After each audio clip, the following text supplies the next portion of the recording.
Hej, välkomna! Kom in! Ann-Kristin Karlsson är familjehemsmamma sedan 20 år tillbaka. Just nu har hon 3 barn mellan 10 och 16 år hemma i villan utanför Laholm. Jag tror ändå att man gör en ganska viktig insats med att kunna hjälpa de här. Att man kan öppna upp sitt hem och hjälpa dem och stötta dem och komma vidare.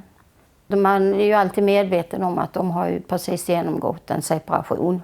Man får känna av lite och då är ju egentligen vår uppgift det är ju att vara lugna och trygga. För snart 4 år sedan gick hon sin första utbildning i Connect och fick lära sig mer om grunderna för anknytning och tycker att hon utvecklats i sin roll som familjehemsmamma.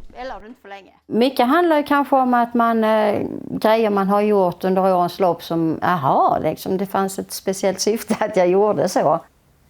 Just hur viktigt det är att man stannar upp, tänker till, kanske tar ett steg tillbaka. Att man inte sådär bara med en gång utan man väntar en liten stund till och funderar över vad står det här för egentligen?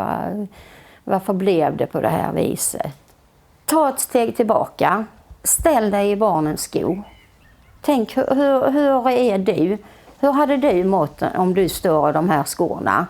Det var nog det som jag allra först tänkte på. Så var det här och ännu mer tänka mig in i hur barnen känner. Förutom grundutbildningen så har familjehemsföräldrarna gruppträffar varje månad när de tillsammans med en handledare träffas och diskuterar frågor och problem som dyker upp i vardagen.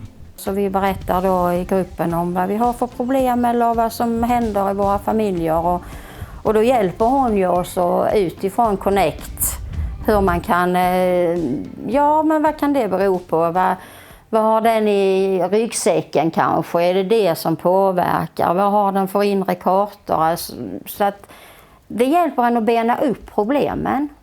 Man känner ju sig mer professionell när man har en utstakad strategi man jobbar efter.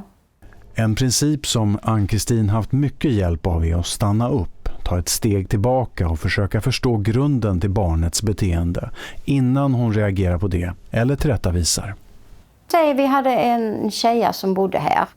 Ibland så kunde det hända att då bara rasade hon in genom ytterdörren. Allting hamnade där och så här och in på sitt rum. Och då måste man stanna upp och tänka att nej, nu är det inte läge att prata om den där jackan eller skorna eller vad det nu är som ligger i högen innanför dörren. Utan då var hon tvungen att gå in på sitt rum och så satt hon där inne en 20 minuter och sen hade hon liksom varvat ner så pass att sen öppnade hon dörren igen och då kunde vi gå och prata. Och just i den situationen så är det ju lätt att man som förälder kanske megar, men för 17, du kan ju inte bara slänga allting, du får ju hänga upp dina grejer. Alltså. Men skulle man gjort en sån grej i den situationen då hade det ju brakat något riktigt. Så det är ju verkligen att man får tänka sig för att ta ett steg tillbaka. En annan insikt hon fått är att det inte alltid är bäst att låta barnen ta initiativet till närmare kontakt. Nu är hon mer aktiv i sitt sätt att knyta an till barnen. Jag ställer nog lite andra frågor, skulle jag tro. Jag är ju lugn människa med stort tålamod, säger alla i alla fall. Och det tror jag har. Men framförallt så tror jag det har hjälpt mig i hur jag ställer frågorna. Och hur jag försöker att luska. Jag kan väl säga att innan har jag varit lite rädd för att ställa för mycket frågor. För att man tänker att jag kanske river upp en massa. För att jag frågar hur det har varit och så här. Men nu med Connect så har jag då börjat tänka lite annorlunda. Att nej, men jag ska nog vara lite mer nyfiken. Kom igen nu då. Och den var läcker. Försöka få dem till att berätta lite. Att man ska inte bara låta dem vara i fred.